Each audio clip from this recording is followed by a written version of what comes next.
រោគជ្រាបសួរដល់ពុកម៉ែបងប្អូនយើងទាំងអស់គ្នាហើយថ្ងៃនេះដែរប្រកបជាផ្លៃស្រាប់បងប្អូនយើងទាំងអស់គ្នាហើយថ្ងៃនេះដែរខ្ញុំមានមុខម្ហូបថ្មីមានឈ្មោះថាអន្ទង់អប់ត្រយងចេកទឹកដូងជាមួយនឹងទឹកដោះគោឆៅហើយបងប្អូនចង់ដឹងថារបៀបធ្វើវាម៉េចហើយរសជាតិវាម៉េចតោះកុំឲ្យខាតពេលវេលាយូរទៅមើលខ្ញុំធ្វើទាំងអស់គ្នាគ្រឿងនៅមុខម្ហូបនេះដែរយើងមានអន្ទង់ហ្នឹងហើយបងប្រុសបាទគាត់កំងយកអន្ទង់ចំនួនកន្លះគីឡូហ្នឹងហើយយើងមានជាមួយនឹងម្អមបាទហើយនេះផ្លូវកែបបាទហើយក៏ដូចជាបាត់យងចេកហើយបាទគ្រឿងអាចខ្វះបានដល់គោឆៅ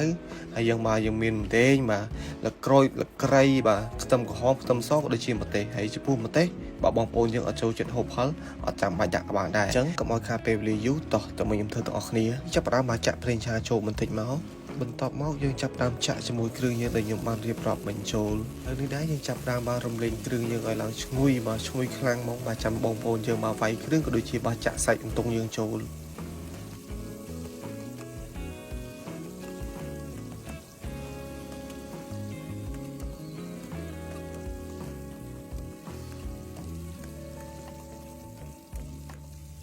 ដាក់ជាមួយបាទប្រេងខ្យងបន្តិចទៅបានហើយបងប្អូនទាំងអស់គ្នាឲ្យឡើងឈ្ងុយបន្តិចចាំយើងបាទចាក់សាច់អន្ទង់យើងចូលនៅនេះដែរយើងចាប់ដើមបាទចាក់សាច់អន្ទង់យើងចូលមកចំនួនកន្លះគីឡូនៅនេះដែរយើងចាប់ដើមបាទឆាសាច់អន្ទង់យើងសិនមកបាទឆាវាឲ្យឡើងឆ្អិនបន្តិចបាទចាំយើងវាយគ្រឿងទៅតាមក្រោយហើយចំពោះមុខម្ហូបមុខនេះដែរវាត្រូវជាមួយនឹងបងប្អូនយើងដែលជាសុភាពបរិសបាទដែលចូលចិត្តហូបអាជាក់អញ្ចឹងបងប្អូនយើងសាកធ្វើមើលបាទមានរសជាតិម៉េចជួយខមមិននៅក្រៅវីដេអូនេះម្នាក់មួយផងនៅនេះដែរយើងចាប់ដើមវាយគ្រឿងចូលបន្ថែមទៀតយើងដាក់ជាមួយនឹងទឹកត្រីបន្ទាប់មកបាទយើងចាប់ដើមឆាវាជាធម្មតា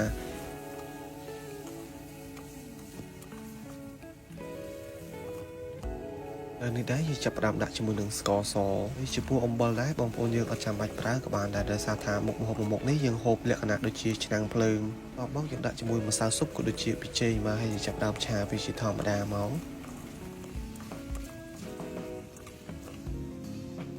ចាប់ដើមបាទដាក់ត្រយងចេកបាទក៏ដូចជាភ្លើងកែបយើងចូលហើយបងប្អូនបាទធ្វើហូបផ្ទះបងប្អូនអាចមានឆ្នាំងភ្លើងកាន់តែល្អហ្នឹងហើយយើងដាក់ភ្លើងនៅក្តៅមកបាទខ្ញុំធានាថាដឹងតែមកបងប្អូនយើងទាំងអស់គ្នាអញ្ចឹងសង្ឃឹមថាបងប្អូនយើងធ្វើហើយបើមានរសជាតិម៉េចជួយខមមិននៅក្រោមវីដេអូនេះផងបាទយើងចាក់ជាមួយនឹងទឹកដោះគោឆៅហើយចុងក្រោយនេះដែរយើងដាក់ជាមួយនឹងទឹកដូងហើយបើបងប្អូនបាទមានដូងទុំក៏ដាក់បានមានដូងខ្ចីក៏ដាក់បានដែរហើយបាទយើងគ្របវាងាស់វាបន្តិចសិនមកហើយយើងចាប់ដើមមកបើគ្របមើលវាបន្តិចមកបើឃើញថាវាក៏ចិត្តឆ្អិនដែរហើយបងប្រុសក៏បាននិយាយថាបងមិនបាច់ឆ្អិនពេកទេបងមកដល់ផ្ទះបាទខ្ញុំដាក់ឆ្នាំងភ្លើងខ្ញុំហូបហើយអញ្ចឹងបងប្អូនយើងទាំងអស់គ្នាដែលជួយចិត្តហូបតុងកុំភ្លេចបាទសាកធ្វើបាទម្ហូបមុខនេះហើយបើមានរសជាតិម៉េចបាទជួយខមមិននៅក្រោមវីដេអូនេះបាទម្នាក់មួយផងបើបងប្អូនយើងបាទមានរបៀបធ្វើអន្ទង់អបបាទត្រយងចេកទឹកដូងជាមួយនឹងទឹកដោះគោឆៅឆ្ងាញ់ជួយខមមិននៅក្រោមវីដេអូនេះម្នាក់មួយផង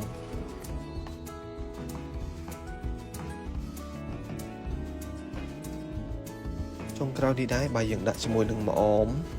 ឥឡូវឃើញថាបានតុងអបត្រយងចេកយើងក៏ច្រើនដែរអញ្ចឹងអរគុណច្រើនដល់ពុកម៉ែបងប្អូនយើងទាំងអស់គ្នាសម្រាប់ការចូលទស្សនាវីដេអូមួយនេះបើសិនជាខ្ញុំនិយាយទៅមានពាក្យពេចន៍អីដែលវាអត់សមរម្យសូមបងប្អូនយើងជួយខន្តីអភ័យទោសខ្ញុំផងខ្ញុំក៏សូមពឹងឲ្យបងប្អូនយើងទាំងអស់គ្នាកុំភ្លេចជួយ follow page ក៏ដូចជាជួយ share វីដេអូនេះម្នាក់មួយផងអរគុណច្រើនដល់ពុកម៉ែបងប្អូនយើងទាំងអស់គ្នាសម្រាប់ការចូលទស្សនាវីដេអូមួយនេះចុងក្រោយនេះដែរគ្រប់ជ្រាបលាជួបគ្នានៅវីដេអូក្រោយទៀតអរគុណច្រើន